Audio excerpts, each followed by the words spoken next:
Oke, langsung Owen. Oke, baik. Terima kasih. Selamat sore. Pada saat ini saya akan mengulas buku.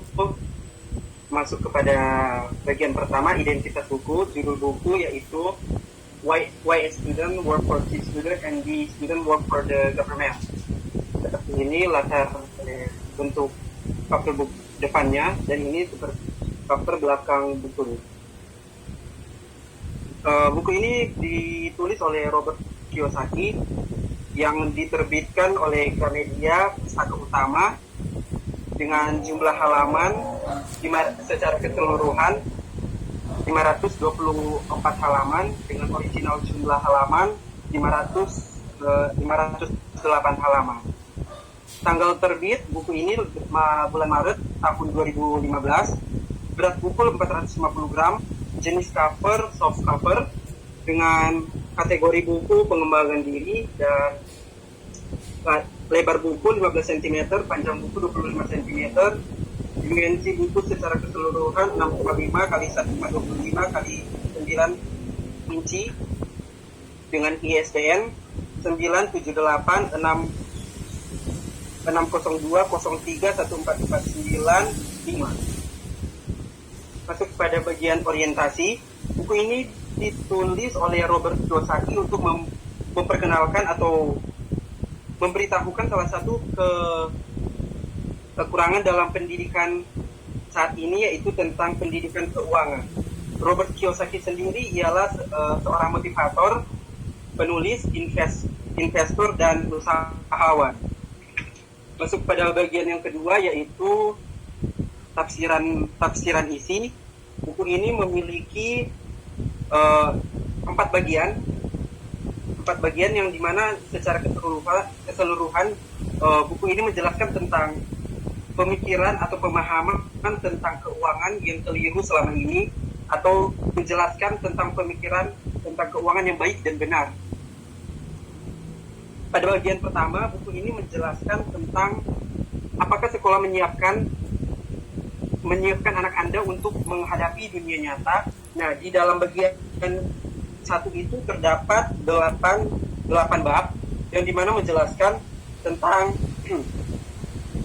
krisis pendidikan, tentang siapkah anak Anda untuk menghadapi hal terburuk, tentang jendela pembelajaran, kenapa siswa unggul gagal. Di situ sangat menceritakan tentang konsep atau cara berpikir dari Robert Kiyosaki ini tentang pemahaman keuangan yang selama ini keliru atau salah, yang selama ini kita pelajari, dan dibenarkan dalam bagian satu ini.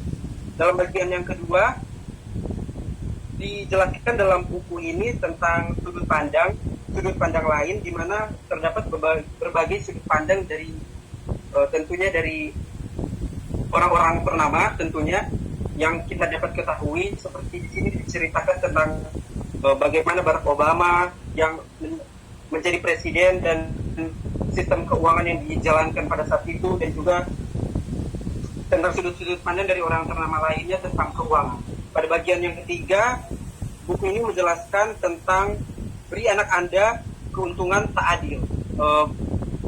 Di sini dijelaskan, sebenarnya saya juga agak sedikit bingung karena konsep yang diberikan di sini sangat sulit untuk dipelajari untuk bagi saya yang mahasiswa baru, apalagi tentang di sini hanya terdapat satu bab, yaitu 10 keuntungan tak adil dari pendidikan keuangan. Nah, di sini saya harus berpikir kritis dan berpikir secara maju untuk memahami secara keseluruhan dari bab ke-16 dalam bagian ketiga ini. Masuk ke dalam bagian keempat, di sini menjelaskan tentang sekolah pasca sarjana bagi kapitalis. Di sini terdapat 2 bab yang dimana masing-masing bab itu berjudul menjadi The Fit, bagaimana saya mencetak uang sendiri.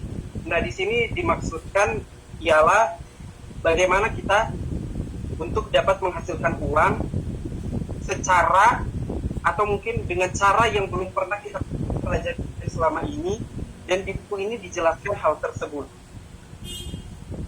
Yang saya jelaskan ini adalah garis besar saja dari buku ini, yang dimana sebenarnya terdapat hal-hal yang sangat menarik yang perlu untuk kita pahami,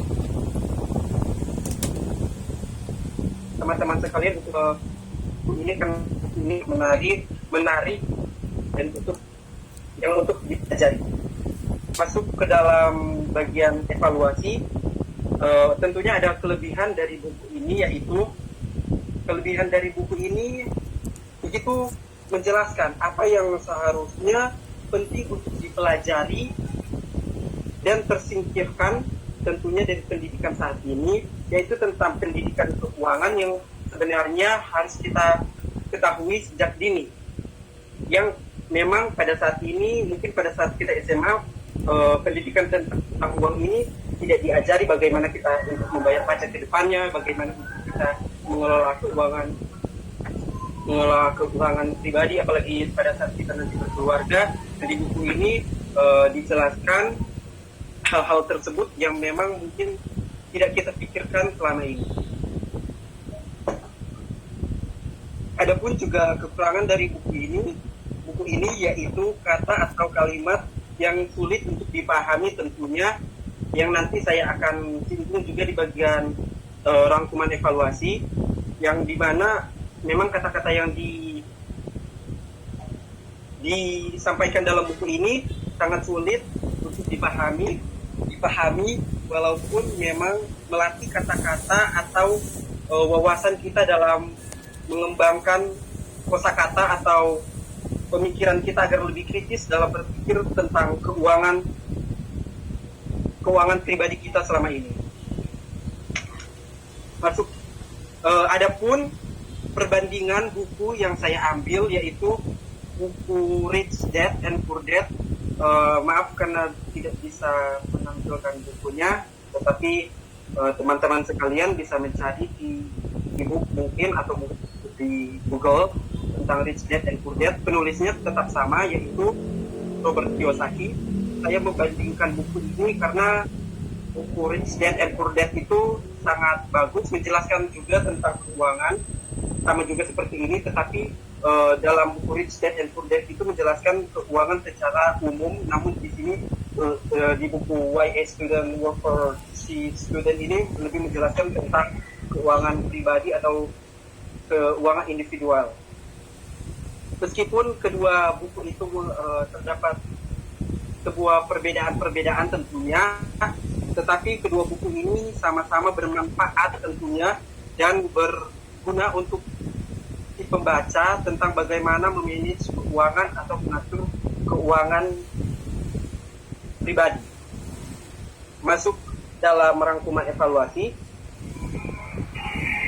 buku yang ditulis oleh Robert Kiyosaki ini sangat direkomendasikan untuk orang tua agar dapat memberi pemahaman atau pengetahuan lebih dalam tentang keuangan atau tentang uang, agar sejak dini, agar anak kedepannya dapat mendapatkan wawasan yang lebih luas dan tidak terbelakangi oleh mereka yang di luar negeri, mungkin sistem pendidikannya yang lebih maju tentunya, agar sangat direkomendasikan memang buku ini untuk dibagikan oleh orang tua. Karena apa yang tadi saya bilang, untuk orang tua, karena memang buku ini sulit untuk dipahami, tetapi saya berpikir kita juga akan menjadi orang tua ke depannya. Jadi tidak salah juga ketika kita memahami buku ini sejak kita masih muda, agar kedepannya ketika kita menjadi orang tua yang sudah menjadi orang tua, kita tidak menjadi orang tua yang tuli atau buta akan uang atau sistem keuangan dengan pola pikir yang tidak maju. Sekian mengulas buku dari saya. Terima kasih, selamat sore. Ya, selamat sore. Terima kasih Awan ya. Kau mempresentasikan dalam bentuk lain, pokoknya kreatif banget. Jadi ini luar biasa ya buat kita semua, karena sejak hari-hari kemarin itu mayoritas yang presentasi adalah dalam bentuk PPT dan sebagainya. Nah, kali ini memang langsung presentasinya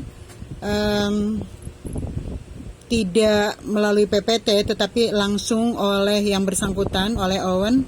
Jadi ini menjadi satu motivasi buat kalian untuk bisa berkreasi ketika mau mempresentasikan sebuah tugas ataupun Anda mau membuat review. Nah, ada pesan secara umum juga dari buku yang sudah dipresentasikan oleh Owen. Ini juga ada manfaatnya bagi orang tua. Please, barangkali ada orang tua yang mau merekomendasikan buku ini kepada anak-anaknya ke depan. Dan meskipun kalian, terutama Owen, belum menjadi orang tua, dia sudah prepare ke depannya.